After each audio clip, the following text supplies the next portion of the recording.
Okay. Nope. Yep, we're recording now. So this is this is episode 1 of Literarily Dead. I love our title. No, I do too. Oh my god, we're just... We're cute. Okay, hi. Hi. All right. So this is a podcast about literature and death, hosted by... So I'm Amanda. I'll be doing the literature. And I'm Jade. I'll be doing the death, more notably dark tourism, but we'll get into that a little later. So here with our podcast, we're going to talk for hopefully 30 minutes, I hope. Yeah, we'll see. Unless we ramble on, We're going to try and go 15 minutes about literature and 15 minutes about death. Each week we're picking a theme, and hopefully we'll stay with that theme. And we're not going to tell each other what we pick within our own fields, but each week we're going to come together on Sunday night and ramble to each other about our topics. Get ready for major nerding out. Yeah. It's going to be disgusting over here in the literary side. I'm so excited to share with you what I have today. She's literally been vibrating all fucking night. I'm real excited. She's really excited. No idea how excited I am about I'm pretty stoked about my side too, but like I told you, I'm not as prepared as you are, I don't think. But then again, I fly by the seat of my pants all the time. You do. I do. That's all why right. I graduated. Shh. I'm not supposed to know that yet. All right. Okay. Okay, so for our decision making on who goes first, it'll be on the toss of a coin. Yep. So, Jean. All right. I call tails. Okay, that means I'm heads. Let's see if I can catch the coin. This will be interesting. Oh my god. Oh god. Heads. Woo! All right. Go me? for it. Yep. That's you. Crap. All right. Tell me about it, girl. Are you ready for this? Are you freaking ready? Okay. I think I'm ready. So, since this week's theme, and our first theme is beginnings, Okay. I decided to start at the beginning of modern printing. That's such a good starting point, though. I could have easily talked about the first cuneiform tablets or the early printing of China, but those topics can come later. They're not what I'm really, really passionate about. Mm-hmm. But I want to start with the first major book printed in Europe. Mm-hmm. Oh, she knows what it is. I love it. Is it Le Morte d'Arthur? No. Damn. I thought I had it. I thought I was so fucking clever. No, what is it? Tell me what it is. Okay, so first, little bit of prehistory, all right? So this period is called the incunabula period. Mm-hmm. Incunabula is Latin meaning in the cradle. Can you spell it out for us? Incunabula is Incunabula.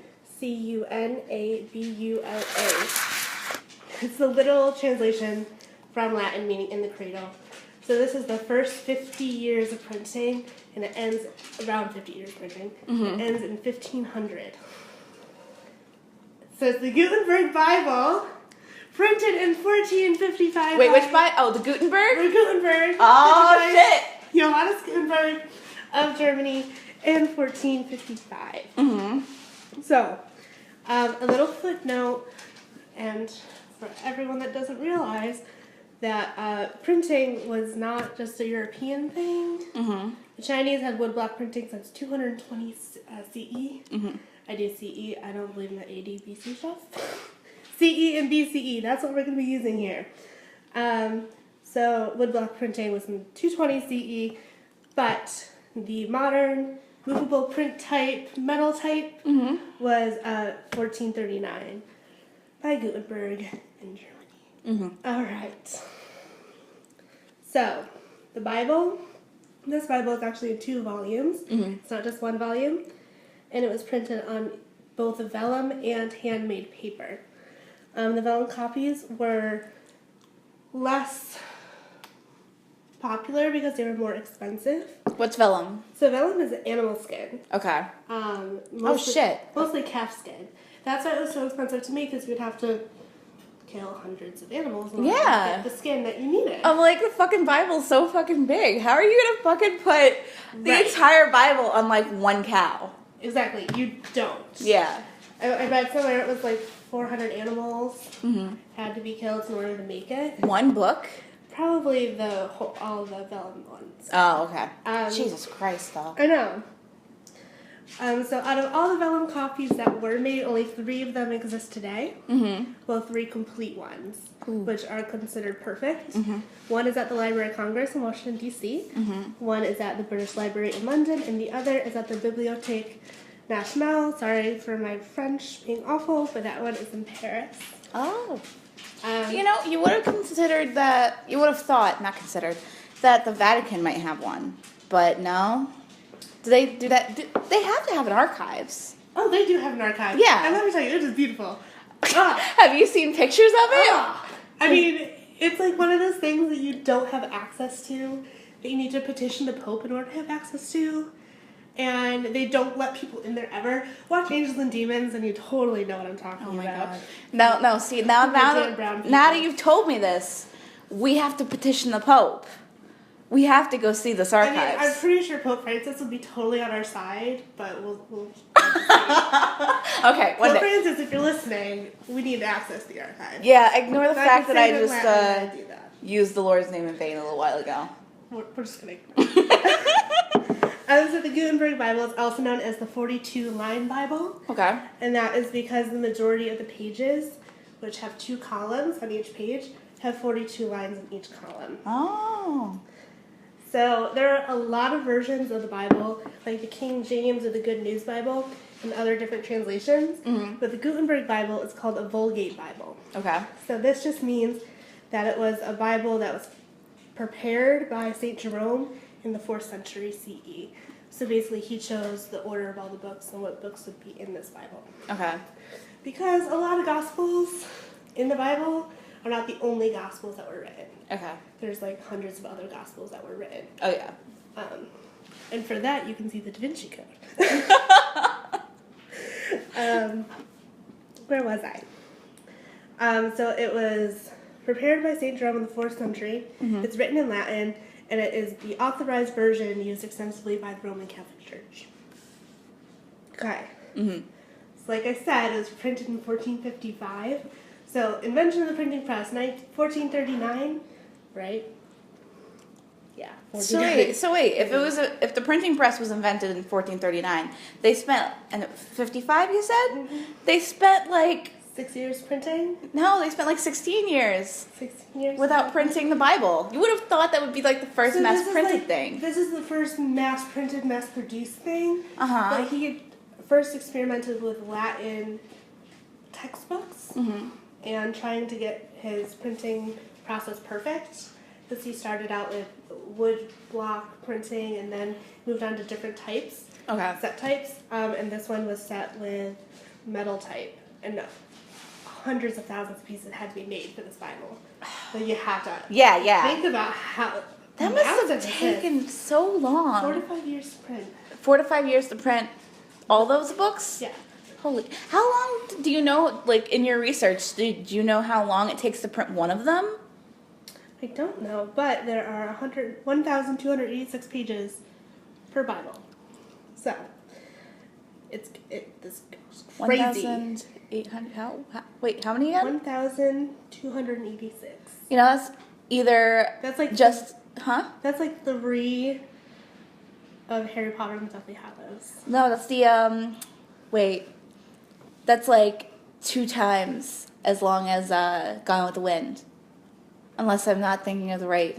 Because Gone with the Wind is either 600 pages or it's like 1,200 pages. I think I read one that was like 1,200 pages, but it was also kind of small. Yeah. So I don't know. But that's fucking long. That's where I was going with that. So, based on just the time period that was printed, this shit's expensive.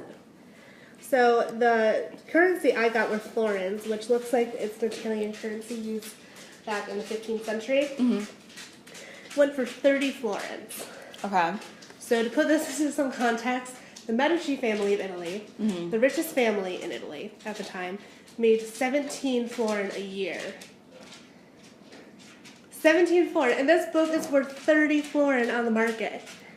That's like 2 years for the Medici family. Yeah. Of course, they're freaking rich, so they can just pull 30 out of their treasure without making a freaking dent. But I digress. 30 florin for a copy of this book. One was sent to the Pope, Okay. so they probably have a copy. A paper copy? Because they probably weren't going to give them a vellum Let's copy. not say anything bad about the Vatican because we need Pope Francis to approve. I know, but like, did they send him a paper copy? Because I'm pretty sure they're like, we're going to give this to him for free, but it's 30 florin. Let's just kind of be cheap on that. Right. Okay, so there are only 180 copies printed of this book. Mm-hmm. Only 49 remain, Mm-hmm.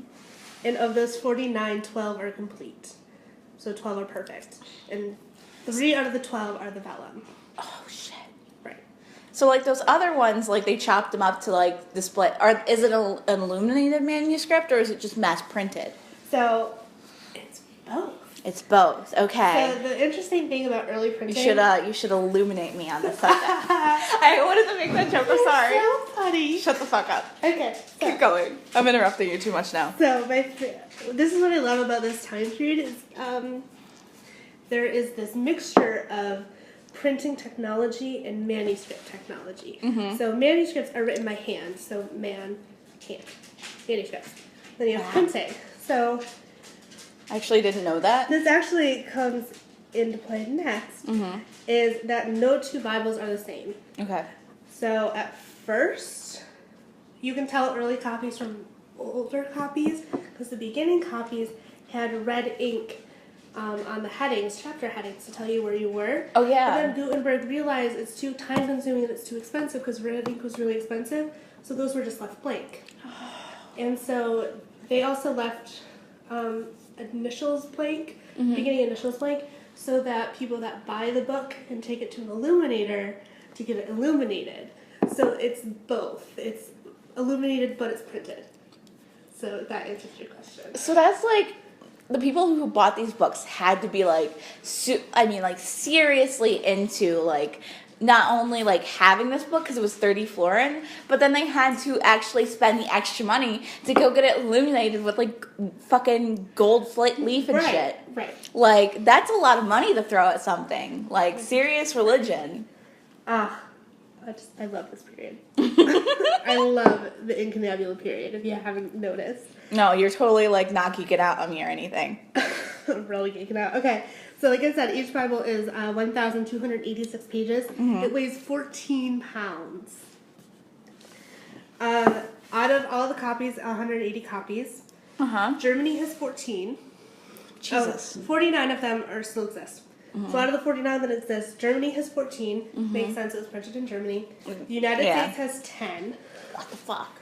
And then the rest of them are scattered throughout the world. I think the next big number is like 6 in Italy. Okay, that makes sense. So it's somewhere in the Vatican. They have to have one in the Vatican. Like, they have to. They have to. Like, I imagine the Vatican, like, has an archive of, like, every single Bible ever to exist. This is an awful side note, but the book I gave you, Good Omens, recommended, highly recommended. The one character in that book collects Bibles, like he's an angel. So he's lived from the beginning of time in that universe to like now, present day. So he owns a bookshop and he literally collects every single misprint of the Bible, like every single blasphemous misprint. Like the Vatican has to do that. Like they have to have like a fucking archive of misprinted Bibles somewhere. I would love to see that. I want to see it so bad. Francis, hook us up. Please, if you're listening, answer our prayers. All right. For real. Okay, so what blew my mind is the Gutenberg Bible went up to auction today in its complete form. Scholars range the retail value to be $35 million to over $100 million. Jesus Christ. That does not mean you can go steal a complete Gutenberg Bible from the Library of Congress put up for auction. Please do not do that. I mean, Side note. Don't do it. it's not as easy as Tom Cruise made it look, so. Nicolas Cage. Jesus Christ. I get those two mixed up. Can we edit that one out? Can we just make me sound smarter than I am?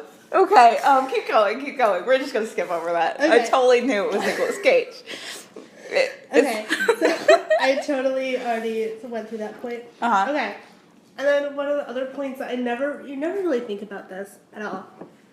When you think of World War II, and well, especially in our field being museum studies, we always think of the Nazis being the one that's stealing national heritage. Yeah. We don't think of the Ally side, the Russians, the Oh, Americans. yeah, but we had to have We done it. had to have. So, the Soviet Union... Uh-huh. Oh, what the fuck did the Soviet Union do? Are you ready for this? Okay, bring it on. Give it to Alright, me. Give it bring to in. me.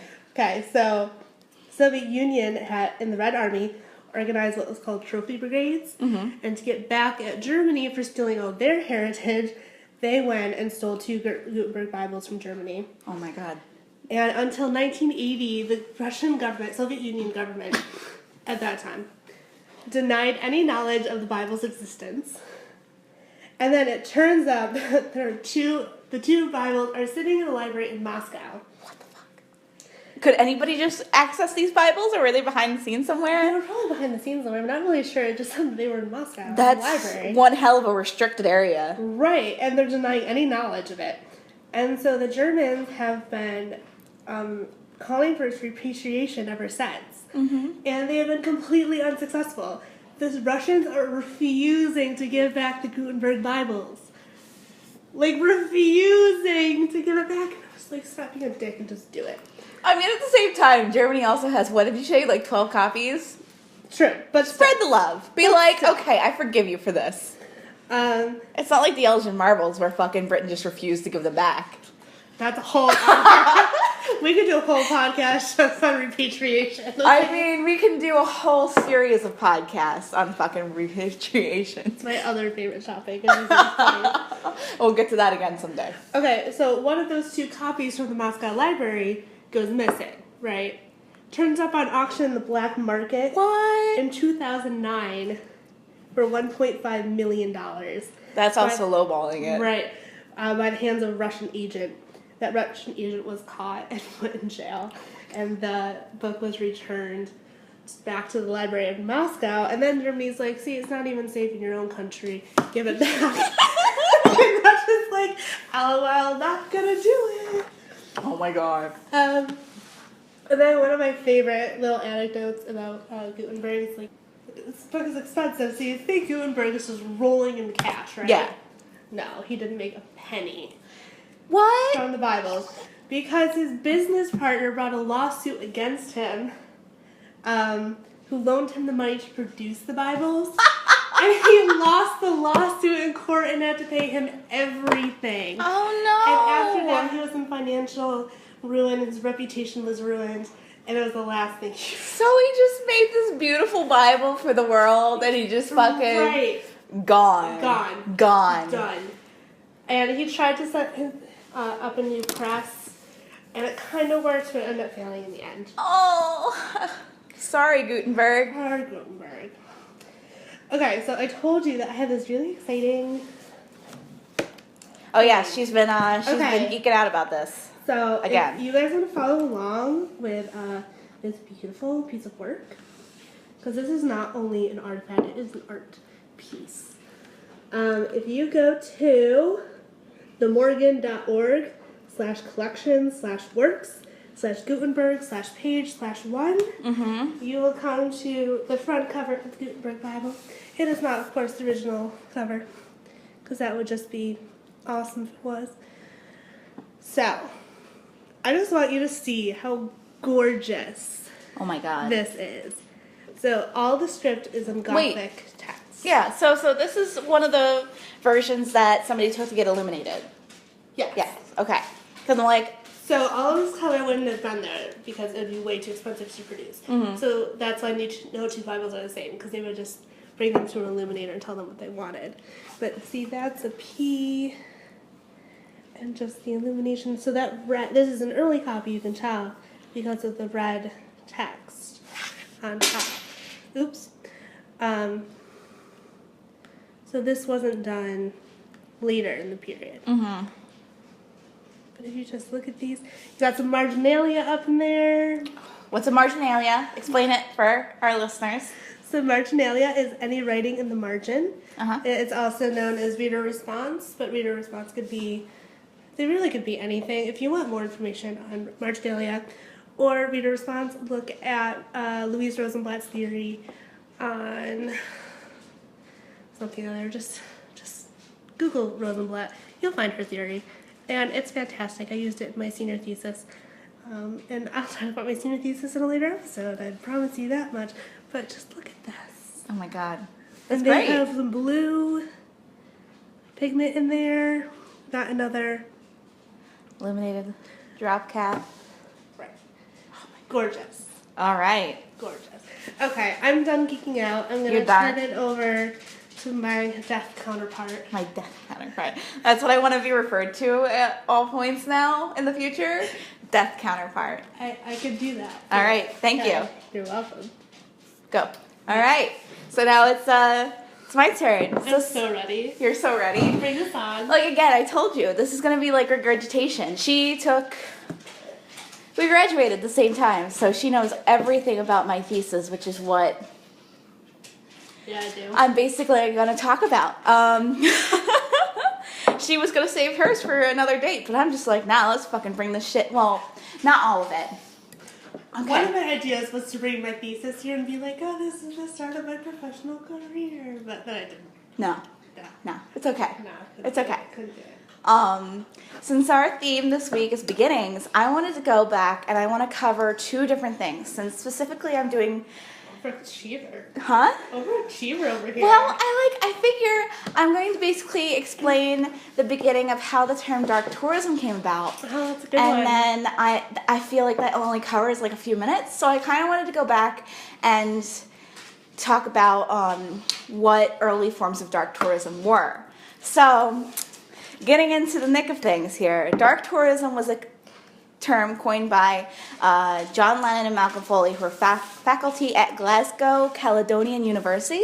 They coined this back in 1996, so we're like 2 years older than this term at this point. Wow. Yeah, we're 2 years older than the term dark tourism. That's disgusting. But the funny thing is, another professor, I don't know if they actually talk to one another or whatnot, but a professor at University of Strathclyde, I don't know if I'm pronouncing that right, I don't even know where the fuck this is, A.V. Seton, also coined the term thanatourism in 1996. And thanatourism basically is a fancier term of dark tourism. You don't hear it as much as dark tourism, and excuse you. Sorry. It's okay. And even then, under dark tourism is like, dark tourism is this huge umbrella term. It has grief tourism, it has genocide tourism, I'm trying to remember any other ones right now. Holocaust tourism. I guess Holocaust and genocide kind of fall underneath the same thing. I mean, obviously they both fall under dark tourism.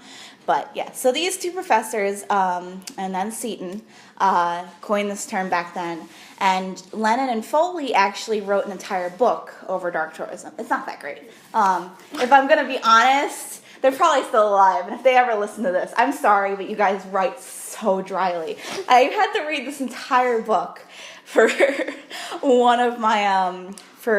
one of my resources for my thesis, and it was a trip. But the thanatourism book was even worse, so I didn't even get through that one. But okay, so yeah, dark tourism is this term that basically, and all these professors that coined this term were basically in the hospitality sections of their universities. They were studying it, they were teaching it to their students, hospitality management, how to better equip their students to go out and make like any sort of tourism better. So they were taking it from this like, I'm going to go and visit this site perspective. Interesting. And they were looking at these places and they were like, these are really dark places. Like people like to go and visit places of death, of where tragedy happened. Like they want to go and they want to experience these places and kind of keep themselves separated. And so they were really like targeting this darkness, and they're like, okay, we're going to call this dark tourism. That's basically where it is. What a revolutionary term. Right? There were a few other people that had thrown around terms about it. I should have written them down now. See, I told you I wasn't ready for this. But Amanda comes in here and she's got her huge ass Google Doc. Not even Google Doc, you use Word. Yeah, I do. You trust yourself so much because Really? Word doesn't even save for you. I can't do that. I have to use Google Docs, but I came in here with half a page of notes that I wrote yesterday. But to be fair, you spent I was just saying that while we're doing your thesis.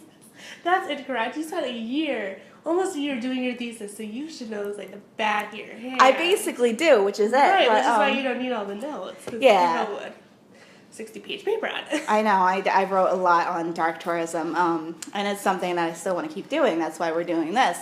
But yeah, other people, other like tourism journalists and other things had thrown around different phrases, different things, because they noticed that people like to go and see these things. They noticed that people like to go to Holocaust museums. They like to go to memorials. Like especially in America, we have a memorial craze. Like We have a memorial for everything. yeah, we have a memorial. Go to freaking DC, that's all there is a memorial. I mean, DC is a memorial. That is freaking so true. But so it hadn't had a like official term until Lennon and Foley went in and were like, okay, this is dark tourism, and then everybody was like, you know what, you got a good term for that. We're going to use that now. But a lot of the scholars that look it over now are still in the tourism field. I'm gonna remove a piece of clothing here. They're still talking about this, and they're looking at it, and they're like, so now they're looking at these things, and they're calling them a modern day pilgrimage. Because way back when, so this is what I'm going to talk about is like the original dark tourism, because a lot of people, like pilgrimages are in Christianity, they're in Buddhism, they're in Judaism, like every single religion that you find out there, there's a pilgrimage for it. And these people go to places that are important to them, but also places where like important historical and religious figures had said to have died or to have gone, and they're following the path leading up to their death. Especially in Christianity, you have a lot of the churches that would claim they had relics of certain saints. Yeah. So these people would go and they'd look at them, and they're going to these churches in the middle of nowhere just to look at some dead guy's foot bone. Like, you're going to go see something that may not be even of this guy. They fully believed it. I'm pretty sure most of them fully believed it. But you're going to this place to look at somebody's bones. And people wanted to do this. They were, like, totally enthralled by this idea. And we're still doing it today with the Holocaust museums. When people go to Germany, they might visit the actual site of Auschwitz. It's highly, especially the ones that they really like to call modern day pilgrimages are like going to go see the place where Princess Diana died, leaving flowers for her or gifts or anything like that. Jimi Hendrix. Oh, yeah. Yeah, there you go. Yeah. And again, with all the memorials, we have people that will go see them, like DC. You would go to DC to see the memorials. You go to the Vietnam Memorial to pay your respects. Like, you're going to these places that aren't happy. They're not happy at all. Right. You're going to these places to pay your respects and to see them and experience them. And you're going there because either you have a tie to the place or you've heard about it and you want a tie to the place. Yeah, so I do, you know, but our listeners don't know, but I do a little bit of my own dark tourism research. Mine is mostly in the genocide area, and I focus on Cambodia and Rwanda and how those memorials are set up to be reminders. Yeah. And that's kind of like the same thing in America, too, where you have all these monuments that are made to remind you that this is the sacrifice. Yeah. So it's parallels I never really thought of before. Yeah, no. Said that, so. It's totally the same. It's like the same thing, but it's not the same thing because it's years apart and there's a different level of believing. Right. And I mean, I'll get into this more in future episodes, but it's something that won't die. Not to make a pun about it, but it's something. But yeah, no, it's something that won't go away. And as long as there's still people and there's still people to remember those who have passed on, we'll still keep going. Right. So. I love dark tourism. I love literature. So this is good. This is really good. This is good. All right. Good partnership. All right. So I think that's enough for today. I think we've reached our 30 minutes, but This is good. This is good. Yeah. And we'll see everybody next week. I'm so pumped for next week. Oh, what's our theme for next week, Amanda? Our theme for next week are mistakes/mistaken identities. Yeah, and we're freaking pumped. All right. So pumped, guys. If you didn't interpret that was a high five. All right, now we're gonna go. All right, have a good night. Bye.